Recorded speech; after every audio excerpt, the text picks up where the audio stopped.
Arriving back home at the castle, Louis heads straight to the dining room for dinner and notices his father preparing to travel somewhere. Genelosser hesitates nervously before speaking up to his curious son, explaining that he must attend the official retirement ceremony for one of the legendary dragon elders at Silverflower Castle today. Genelosser reveals he has been promoted to take over Elder Kessler's prestigious position, making Louis feel intensely proud. Genelosser has unlocked Tier 0 dark attributes at 4,000 years old, an incredible power. Flex for dragons, his sheer dark energy makes him look like a total final boss. But Louis trained for over a century today. Louis spent the last 150 years grinding non-stop to prevent his dark father from turning into a continent-destroying tyrant. Suddenly, Genelosser gets visibly anxious while calling out Louis' name. Louis asks what is wrong, unaware that his powerhouse father is about to drop a massive piece of shocking news on him right now. Genelosser nervously explains that hatchling parents are rarely assigned to this high role, but nobody else possesses the raw strength required. Although succession processes usually drag on endlessly, this assignment will only keep him away. For 10 years, Genelosser approaches to comfort his upset son. But Louis suddenly bursts into a massive happy smile. Louis laughs hysterically, declaring that 10 years is just a tiny blink of an eye for dragons, relieved that Genelosser won't be gone for centuries. Louis mentions he recently started studying lawlessness theory, while Genelosser sulks in the corner, thoroughly disappointed that his sweet little boy didn't cry or beg him to stay at home today. Chuckling at his son's independence, Genelosser gets up to fetch some snacks for Louis. Louis tries to stop him, insisting he is no longer a needy little kid who requires babysitting. Yet Genelosser treats him like a hatchling, constantly hovering around with endless parental worries before taking off on his grand journey across the realm. Louis tries to stop him, insisting he is no longer a needy little kid who requires babysitting.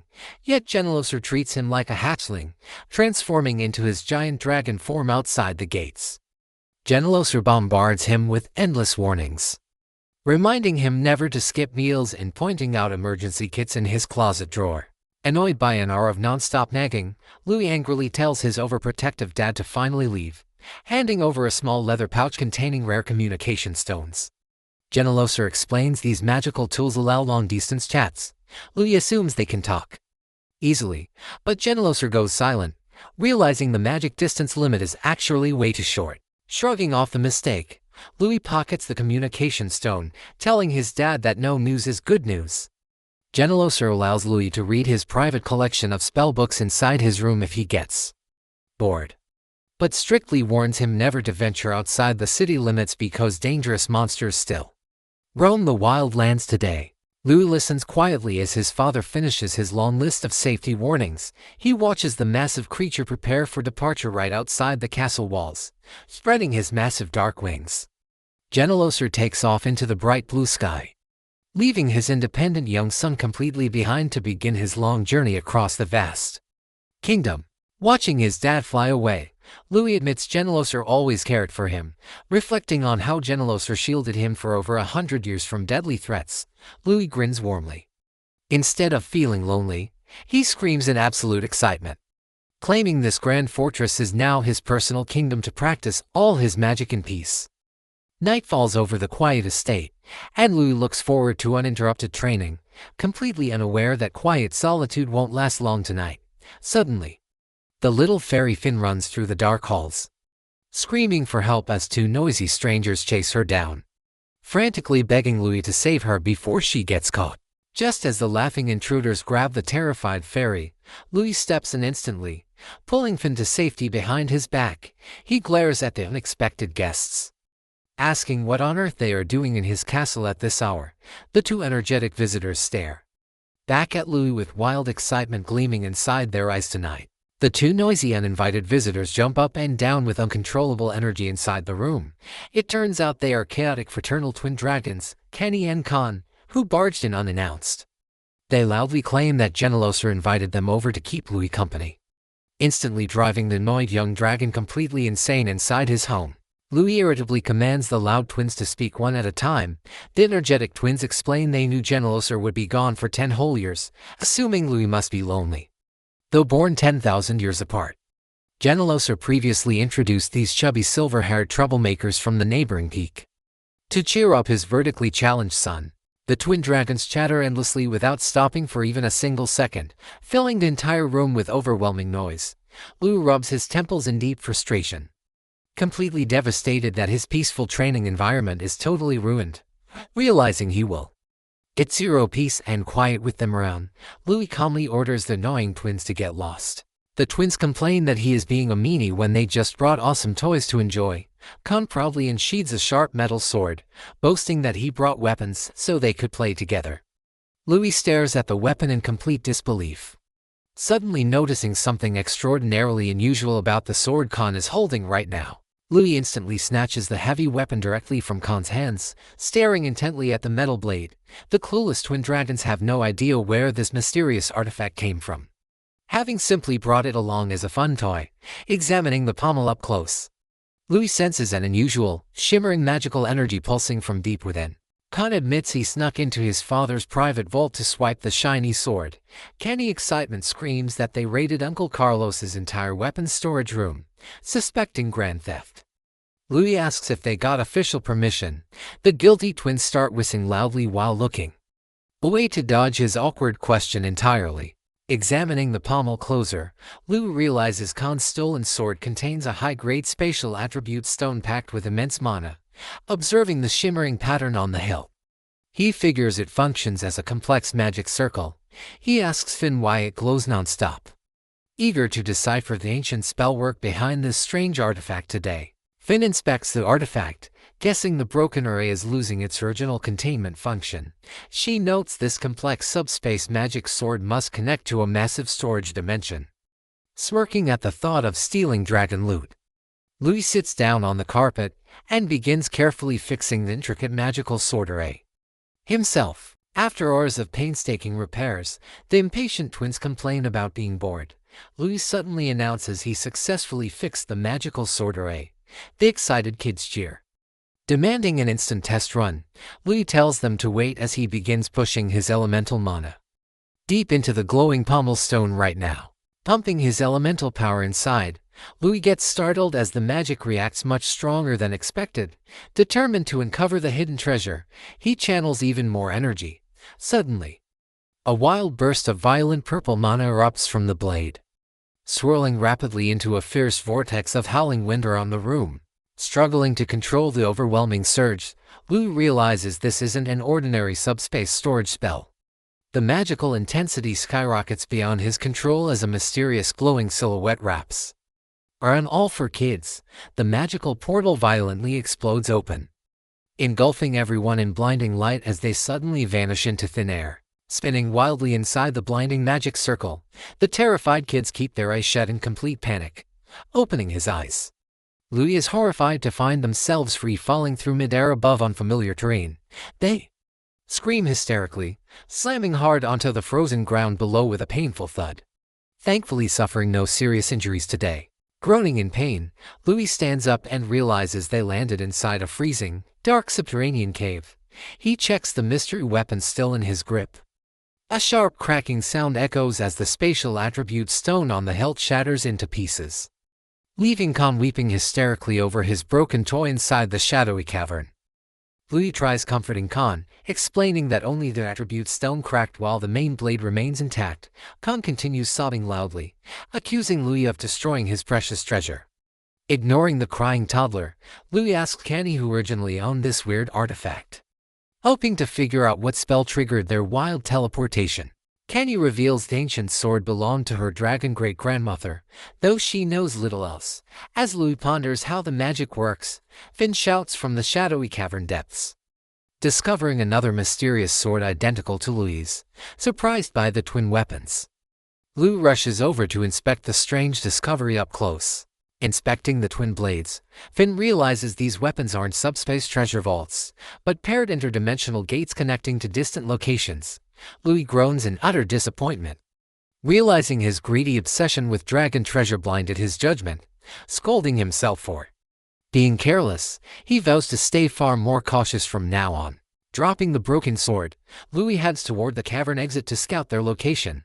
The noisy twins immediately follow behind him like obedient little puppies. exploring the narrow passage together. They suddenly stop as a massive icy substance blocks the path, prompting Louis to activate his spatial attribute spell to blast through. Channeling his spatial magic, Louis unleashes a powerful blast directly at the barricade. The icy substance explodes with a deafening boom, showering snow everywhere as the cheering kids shield their eyes, eager to check the outside world. Louis quickly climbs over the smoking rubble, with the curious twins scrambling right behind him. Reaching the top of the debris, Louis gazes out into the open sky and freezes in utter shock, staring at the giant mountain peak towering before them. Louis dumbfoundedly recognizes the dangerous landscape. He mutters that the icy peak in front of them is none other than the legendary Earth's Right Fang Mountain. Khan panics while Kenny argues it must be Left Fang. Realizing they landed at the opposite end of the world, Louis laughs hysterically as tears stream down his face. This world, Evan, is split into 4 distinct continents: mild spring, scorching summer, harvest autumn, and the freezing winter continent where they currently stand stranded today. Louis mentally calculates their nightmare location compared to home. Their castle on the Noe mountain range sits at the westernmost tip of the spring continent. Meanwhile, Earth's Right Fang towers over the easternmost tip of the brutal winter continent, meaning they teleported to the absolute farthest corner of the entire planet. Finishing his mental geography lesson, Louis falls onto his knees, realizing they are totally doomed, trembling at the extreme dangers of the harsh wilderness. He realizes he got stranded far away from home. If anyone discovers his sudden disappearance from the fortress, his terrifying dragon father will completely lose his mind in rage. Panicking over the consequences, Louis suddenly remembers the magical communication stone Yahello gave him earlier. He quickly pulls the shiny sphere out from his pocket, hoping to contact his powerful dad for help. However, his face drops in despair as he remembers the device cannot reach Silverflower Castle across dimensions. Realizing the useless stone cannot cross spatial barriers, Louis sighs in deep frustration. He turns to Finn, asking if they can shortcut across the East Sea. Finn instantly rejects the idea, warning that the demonic sea is infested with ancient evil monsters that even fully grown adult dragons strictly avoid at all costs. Asking how long a land journey would take, Finn estimates roughly 10 full years. Realizing walking is their only option, Louis gathers the twins to explain their dire situation. He warns them that they are stuck on the winter continent and must embark on a decade-long trek to reach home before their parents return. Kenny suggests simply flying home to save time, but Louis strictly forbids it, warning that flying hatchlings will easily get kidnapped by wicked poachers. When the clueless twins ask what happens if they miss the 10-year deadline, Louis warns that his furious father will burn the entire continent to ashes searching for them. Unbothered by continental destruction, the dragon twins remain unfazed by Louis' apocalyptic warning. Realizing they don't care about human lives, Louis smartly changes his strategy, lying that their angry parents will ground them and ban all toys and snacks for 100 years, instantly terrifying both twins into hysterical crying fits. Confirming that snacks matter more than world peace to these kids, Louis clenches his fist, declaring himself the absolute leader. The twins protest, demanding to lead because they are older.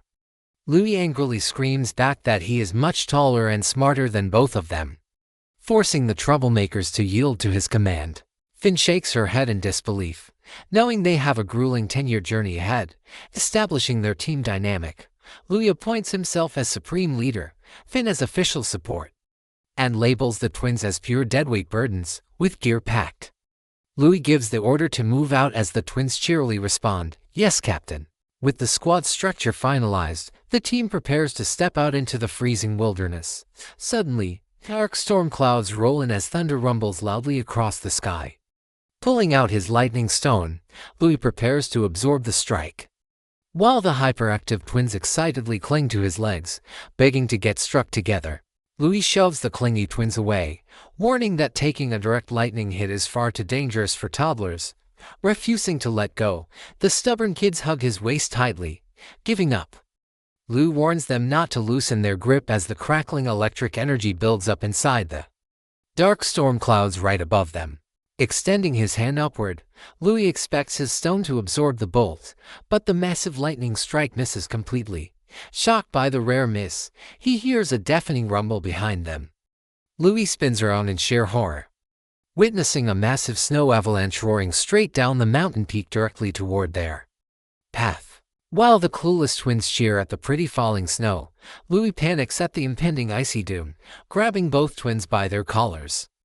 Louis orders them to transform instantly as he sprints away from the crushing avalanche, desperately fleeing for their lives as the massive wall of snow comes crashing down upon them. As the massive wall of snow comes crashing down upon them, Finn panics for Louis's life. Louis activates his spatial attribute magic just in time, completely disconnecting their bodies from normal space. The terrifying avalanche swallows everything in sight, but the kids remain entirely unscathed inside their magic bubble while spinning wildly in midair. As the chaotic avalanche finally calms down, Louis digs his way out of the massive snowpack, hyperventilating in sheer relief after nearly dying. Behind him, the excited twins cheer, begging to ride the avalanche again, furious at their crazy disrespect. Louis angrily pokes their foreheads, yelling at them to grow up right now. Looking around the white wilderness, Louis accepts that the thick snow completely covered all recognizable paths, making navigation impossible. The hyperactive twins suddenly leap into a deep snowdrift, diving and swimming around like it's a tropical pool. Louis groans at their ridiculous childishness, urging them to get out so they can move on. Assuming the silent twins are just pulling an annoying prank under the snow, Louis marches over angrily. He stomps aggressively on the exact spot where they disappeared, but the thin ice instantly collapses beneath his feet. Louis plunges into a hidden underground ice cavern, accidentally dragging a screaming Finn down with him today. Screaming in complete horror, Louis free falls through the dark subterranean shaft, desperately begging Finn to fly him up. Finn struggles to lift his heavy body while sliding down the steep icy slope. Suddenly, Finn spots a fatal cliff edge right ahead, warning Louis that they are about to plunge off the dangerous drop. Unable to transform into his full dragon form midair, Louis prepares for a painful crash landing. Just before he hits the bottom, Kun and Kenny swoops in as full-sized dragons, catching him effortlessly in midair, landing safely on hard ground. The twins shift back into humans, cheering over their awesome heroics down here. Whispering quietly to Finn, Louis admits he actually gained a tiny bit of genuine respect for the troublemaking twins, surveying the shadowy underground structure. Finn notes this place resembles an ancient man-made corridor or subterranean castle. Louis nods in agreement, feeling a strange sense of familiar nostalgia despite never stepping foot inside this place before. The reckless dragon twins suddenly dash forward down the dark hallway, ignoring Louis's warnings to slow down. They sprint ahead relying purely on wild instinct until they suddenly freeze in their tracks. Kenny points her finger into the darkness ahead, asking Lou what on earth that creepy object standing in the shadows is. Stepping closer to see what caught her attention, Louis squints through the gloomy corridor. A terrifying squad of frozen, armored warriors emerges from the shadows, marching menacingly toward the kids. Their helmeted leader steps forward as glowing red eyes ignite in the dark, terrifying Louis into a loud, frantic scream today.